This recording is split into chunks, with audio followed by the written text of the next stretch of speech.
നമസ്കാരം. Raft of ഫുട്ബോളിലേക്ക് അവർക്കും സ്വാഗതം. യെസ്, മെസ്സിക്ക് ശേഷം ഒരേ ഒരു റാഫീഞ്ഞ. ഇങ്ങനെ പറയുമ്പോൾ ചില ആരാധകർക്ക് അങ്ങ് പിടിക്കില്ല. അതവിടെ നിന്നോട്ടെ. പക്ഷേ യാഥാർത്ഥ്യം അതാണ്. അത് സമ്മതിക്കാതിരിക്കാൻ ആർക്കും കഴിയില്ല.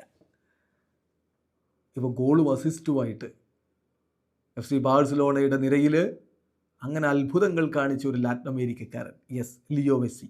അതിനുശേഷം ഇതാ മറ്റൊരു ലാറ്റിൻ അമേരിക്കക്കാരൻ ഗോളും അസിസ്റ്റുമായിട്ട് അവിടെ പൊളിച്ചെടുക്കുകയാണ്. സാക്ഷാൽ ലിയോ മെസ്സി കുറിച്ച റെക്കോർഡിനൊപ്പം പല ഘട്ടങ്ങളിൽ അദ്ദേഹം എത്തുന്നു എന്നുള്ള കാഴ്ചയുമാണ്. എന്ന് പറഞ്ഞാൽ മെസ്സിയുടെ അതേ നിലവാരത്തിലേക്ക് അങ്ങ് വളർന്നുയർന്നു എന്നൊന്നുമല്ല ഈ പറയുന്നത്. അറ്റ്ലീസ്റ്റ് ഈ സീസണിലെ പെർഫോമൻസ് എങ്കിലും ബാലൺ ഡിയോറിനോട് കിടപിടിക്കുന്ന തരത്തിലുള്ള പെർഫോമൻസുകളാണ് എന്നുള്ളത് സമ്മതിച്ചേ പറ്റൂ. അദ്ദേഹത്തിൻ്റെ ഒരു ബാലൺ ഡിയോർ സീസൺ ആ രൂപത്തിൽ വേണം ഇതിനെ കാണാൻ. ഇതിപ്പോൾ കൺസിസ്റ്റൻ്റ് ആയിട്ട് എല്ലാ സീസണിലും വരുമോ അതൊക്കെ കണ്ടറിയേണ്ട കാര്യമാണ്. ഇപ്പോഴത്തെ കാര്യം മാത്രമാണ് നമ്മൾ ഈ പറയുന്നത്. ഇന്നലെ അദ്ദേഹത്തിൻ്റെ ഗോളാണ് എഫ് സി ബാഴ്സലോണയെ വിജയത്തിലേക്ക് കൊണ്ടുപോയത്. അത് തീർച്ചയായിട്ടും ബാഴ്സയെ സംബന്ധിച്ചിടത്തോളം വല്ലാത്തൊരു വിജയമായിരുന്നു. 10 പേരായിട്ട് ചുരുങ്ങിപ്പോയൊരു കളിയാണ് അവർ വിജയിച്ച് കയറുന്നത്. കിട്ടിയ അവസരം റാഫീഞ്ഞ ഗോളാക്കി മാറ്റുകയായിരുന്നു. ആ ഗോൾ വന്നതോടുകൂടി ഇപ്പോൾ ഔട്ട്സൈഡ് ദി ബോക്സിൽ നിന്ന് ഈ സീസണിൽ 3 ഗോളുകളായിരിക്കുന്നു റാഫീഞ്ഞയുടെ പേരിൽ.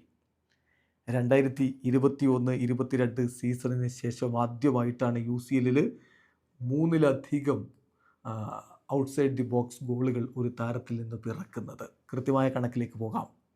ബെൻഫിക്കയ്ക്കെതിരെയുള്ള ഗോളോടുകൂടി Raphinha has become the first player to score 3+ goals from outside the box in one UCL campaign since Leroy Sane in 2021-2022.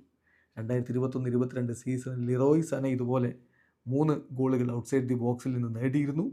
ഇപ്പോൾ അതിനുശേഷം ആദ്യമായിട്ടാണ് UCL ഒരു താരം ഔട്ട്സൈഡ് ദി ബോക്സിൽ നിന്ന് 3 ഗോളുകൾ ഒറ്റ സീസണിൽ നേടുന്നത്. ഇനി ബാഴ്സലോണയുടെ മാത്രം കണക്കെടുക്കുക. 2018-19 ലിയോ മെസ്സിയാണ് ഇതിനു മുമ്പ് ഒരു സീസണിൽ 3 അതിലധികമോ ഔട്ട്സൈഡ് ദി ബോക്സ് ഗോളുകൾ UCL ബാഴ്സയ്ക്ക് വേണ്ടി നേടിയിട്ടുള്ളത്. അത് 2018-19 സീസണിൽ അദ്ദേഹം 4 ഔട്ട്സൈഡ് ദി ബോക്സ് ഗോളുകൾ അദ്ദേഹം നേടിയിട്ടുണ്ടായിരുന്നു. സോ അതാണ് നമ്മൾ പറഞ്ഞത്. മെസ്സിയുടെ വഴിയെ റാഫീഞ്ഞ മുന്നോട്ട് പോകുന്നു. മെസ്സിക്ക് ശേഷം ഒരേ ഒരു റാഫീഞ്ഞ എന്ന്. ഇനി അദ്ദേഹത്തിൻ്റെ ഇന്നലത്തെ കളിയിലെ കണക്കുകൾ നോക്കുക. ഒരു ഗോള്, ഒരു ബിഗ് ചാൻസ് അദ്ദേഹം ക്രിയേറ്റ് ചെയ്തു. 2 കീ പാസുകൾ. ടീമിൽ അദ്ദേഹമാണ് ആ കാര്യത്തിൽ ഒന്നാമത്. 2 ഫൗൾസ് അദ്ദേഹം സഫർ ചെയ്തു. 2 ക്രോസുകൾ കൊടുത്തു. 2ഉം സക്സസ്ഫുൾ ആയിരുന്നു. ഈ സീസണിൽ അദ്ദേഹത്തിൻ്റെ UEFA ചാമ്പ്യൻസ് ലീഗിലെ പ്രകടനം നോക്കുക. ഗോളും അസിസ്റ്റുമായിട്ട് 9 ഗെയിമുകൾ, അതിൽ 9 ഗോളുകളും 4 അസിസ്റ്റുകളും, 13 ഗോൾ കോൺട്രിബ്യൂഷൻസ്. അതിൽ പകുതിയിലധികം ഗോളുകളും വന്നത് ഒന്നുകിൽ ബാഴ്സ പുറകിൽ നിൽക്കുമ്പോഴോ സമനിലയിൽ നിൽക്കുമ്പോൾ വിജയത്തിലേക്ക് കൊണ്ടുപോകുന്നതോ ആയിട്ടുള്ള രൂപത്തിലാണ്.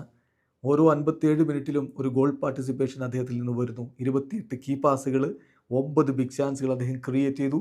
അങ്ങനെ പൊളിച്ചടുക്കി പോകുന്ന ഒരു റാഫീഞ്ഞയാണ് നമ്മളിപ്പോൾ കണ്ടുകൊണ്ടിരിക്കുന്നത്. അത് സമ്മതിച്ച് പറ്റൂ. റാഫീഞ്ഞ മെസ്സിക്ക് ശേഷം ഒരേ ഒരു റാഫീഞ്ഞ. വീഡിയോ അവസാനിക്കുന്നു. ഫുട്ബോൾ ലോകത്തെ കൂടുതൽ വിശേഷങ്ങളുമായി റാഫ്റ്റ് ടോക്സ് കൊണ്ടുവെത്താം.